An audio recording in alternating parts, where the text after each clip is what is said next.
Good morning, Cavaliers. I'm Sophia Sol. And I'm Gabrielle Solomon, and welcome to the November edition of The Legacy. Today's episode is all about deeper stories we don't often see. Whether it's a hidden beauty of art or a little-known personal story, true meaning lies just beneath the surface. And if there's one thing we learned about putting this episode together, is that there's always something more than meets the eye. So let's jump right in. We have an exciting lineup coming your way.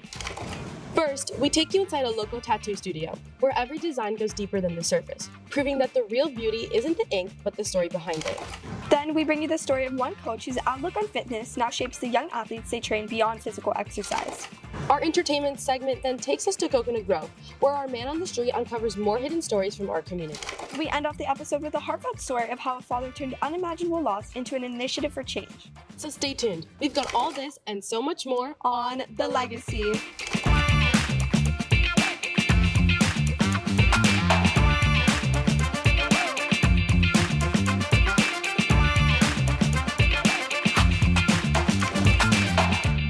Let's shift to our first story of the episode. We're taking you to a place where artists are storytellers, and every client has a story.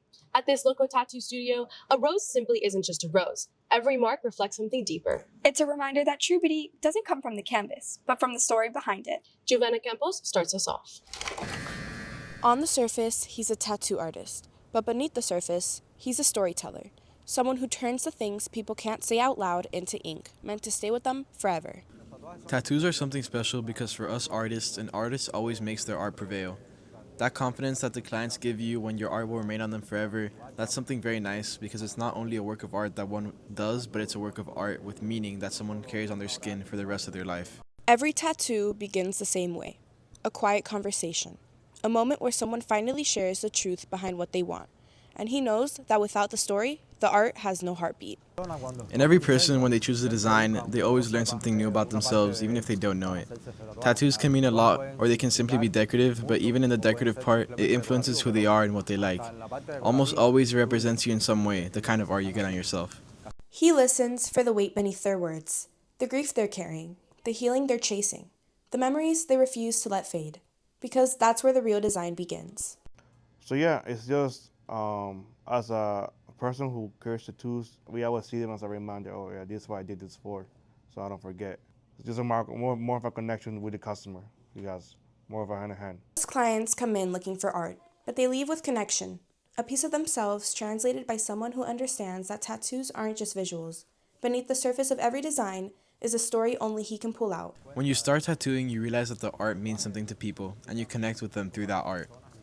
Most clients come in looking for art, but they leave with connection, a piece of themselves translated by someone who understands that tattoos aren't just visuals.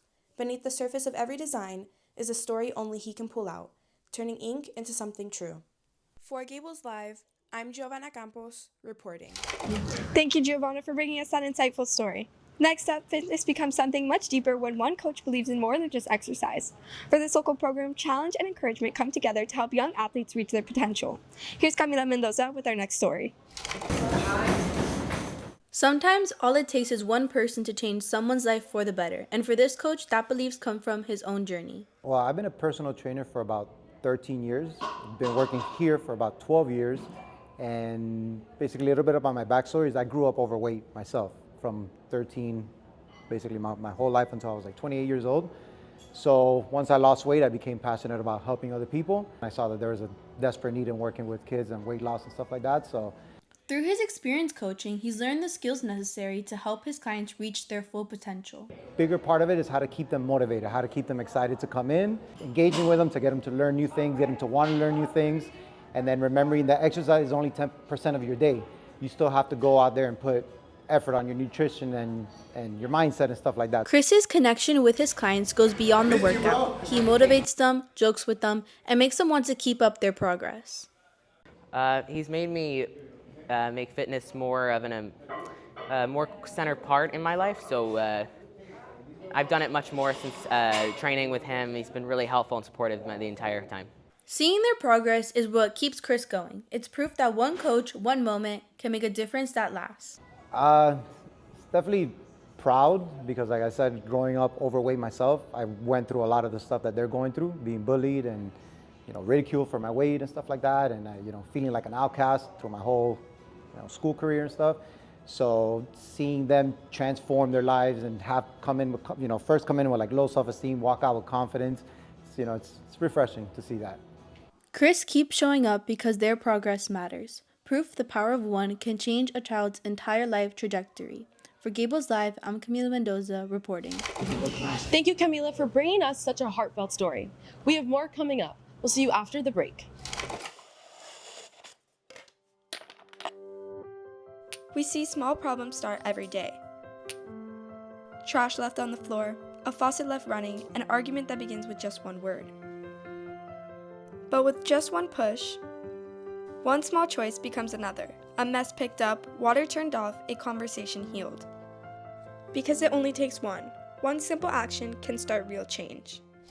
Welcome back. Our next segment takes us to Coconut Grove, where our man on the street uncovers the hidden stories and voices that make up our community. Leslie, take it away. Every day we see people laughing and smiling, but a smile isn't the entire story. So today we will be looking beneath the surface and asking, what do you think people are hiding behind their smile? But I don't think they hide anything behind a smile. I think a smile is a beautiful thing. There's people that they want to fit in a community or in a group that makes, if you smile and you just, your perception is going to be more calm and be in a comfort zone. I think that people hide behind their smiles a lot of their pain, a lot of what they go through maybe and don't want to necessarily talk to people. I think smiles are like clothing. Like you can either embrace it or you can hide behind it. Some smiles may be bright, but there's always a story underneath. Thank you, Leslie. As we wrap up, we shift our focus to the story of one father who, in the space of grief, created something amazing. He now uses his son's legacy as a way to inspire action and raise awareness, and bring hope to those most vulnerable. This story reminds us that we don't know what truly goes on in someone's life, but hides behind a smile. Here's Sophia Soul with your next story. Ordinary life has a way of feeling solid, predictable, like each day will look like the one before it. That was true for Oscar Ortiz. My life was perfect. I could ask for nothing else. I married my high school sweetheart. I live in the neighborhood I grew up in. It was perfect until it wasn't. Everything changed in October 2015. What should have been a routine checkup for Oscar's son Sebastian became the moment his rare cancer was discovered. For 14 months, he faced surgeries and treatments with courage no teenager should ever need. On December 29, 2016, he passed away at just 16. We've all had a moment as a parent where we lost our child, even if it's for a minute. Losing him was feeling that with permanence. So I needed to do something. I couldn't live with that. So we started with just honoring him. I got to do something. Out of that need came the beginning of the Sebastian Strong Foundation. There was no roadmap, just a father trying to honor his son in a way that meant something. He literally went to his contacts, which at the time were all of his finance world connections, and he asked them to join the foundation and to join it for free. The more Oscar poured into the foundation, the more he realized there was something else forming around him, something he hadn't anticipated. It's an amazing community. These people have become my family. Finding that community changed Oscar in ways he never expected, something those closest to him watched unfold every step of the way. I feel like I've gotten personal strength from seeing Oscar on his journey and what he's taken the foundation to. Watching Oscar grow has shown those around him just how deeply this mission runs. And through it all, one question stays close to him. What would Sebastian think of the impact his life continues to make? I would like to say he'd be very proud of what we've done, that we've honored him, and we're helping others. And for Oscar, this chapter wasn't one he expected, but it's one he now chooses every day. For Gables Live, I'm Sophia Soul, reporting. Stories like today remind us that everyone has a journey worth hearing. From the quiet beginnings to the unexpected turns along the way, show us that there's always more to people than meets the eye. Thank you for joining us for yet another special episode.